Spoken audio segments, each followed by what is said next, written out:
ایک کویسچن آیا تھا کہ ایک شخص بہت ہی زیادہ زنا کرنے کا عادی ہے، اب توبہ کرنا چاہتا ہے تو کیا اس کی توبہ اللہ تعالیٰ کی بارگاہ میں مقبول ہوگی اور وہ کس طرح توبہ کرے؟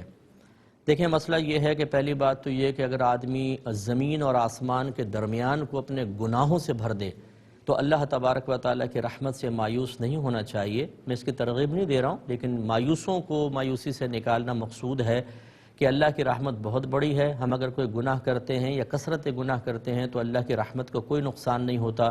اللہ تعالیٰ کی ذات پر کوئی منفی اثر مرتب نہیں ہوتا، کیونکہ اللہ تعالیٰ کی ذات اثرات قبول کرنے سے پاک و صاف ہے۔ یہ انسان کی صفت ہے، اللہ تعالیٰ اس سے پاک و صاف ہے، لہذا کتنے مرضی گناہ ہو جائیں اللہ پر کوئی منفی اثر مرتب نہیں ہوتا، اور نہ کبھی ایسا ہوتا ہے کہ کوئی کثرت گناہ کرے تو اللہ تبارک و تعالیٰ ناراض ہو کر اس کے لیے توبہ کے دروازے ہی بند کر دے، ایسا نہیں ہوگا۔ تو لہٰذا مایوس نہ ہوں، لیکن سعادت مند آدمی وہ ہے کہ اپنے سابقہ گناہوں پہ سخت شرمندگی اور ندامت محسوس کرے اور کامل توبہ کی طرف آئے، تو اللہ کی تعالیٰ کی رحمت بڑی وسعت کے ساتھ اس کو اپنی آغوش میں لیتی ہے۔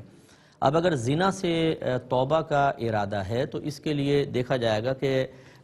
غیر شادی شدہ عورت سے زنا کیا تھا یا شادی شدہ سے کیا تھا۔ اگر غیر شادی شدہ عورت یعنی کنواری کسی عورت سے یہ زنا کیا ہے تو یہ اس کے اولیاء کے حق میں کوتاہی کی ہے، اس کے جو والد صاحب ہیں یا بھائی ہیں، تو اب یہ دیکھا جائے گا اگر پہلے ان سے معافی طلب کر سکتا ہے اور وہ معاف کر دیں گے اور کوئی فتنہ فساد نہیں ہوگا تو ان سے معافی مانگنی ہوگی، پھر اللہ تعالیٰ کی بارگاہ میں توبہ کریں۔ لیکن اگر گمان ہے کہ ان کو بتانے سے ہی بہت بڑا فتنہ پھیل جائے گا تو اللہ کی بارگاہ میں کامل توبہ کرے۔ اب ہو سکتا ہے کہ میدان محشر میں اللہ تبارک و تعالیٰ اس کے اولیاء کو آپ سے راضی کر دے۔ دوسرا، اگر شادی شدہ عورت سے خدا نخواستہ زنا کیا ہے تو یہ اس کے شوہر کے حق میں کوتاہی کہ آپ مرتکب ہوئے ہیں، تو پھر شوہر سے بھی معافی مانگنی ہوگی۔ لیکن یہاں پر بھی وہی بات ہے، اگر سخت فتنہ فساد کا جان جانے کا اندیشہ ہے تو پھر اللہ تعالیٰ کی بارگاہ میں توبہ کر لیں۔ لیکن یہ ہو سکتا ہے کہ اللہ تعالیٰ میدان محشر میں اس شوہر کو سامنے کھڑا کرے اور آپ کو کرے اور آپ کو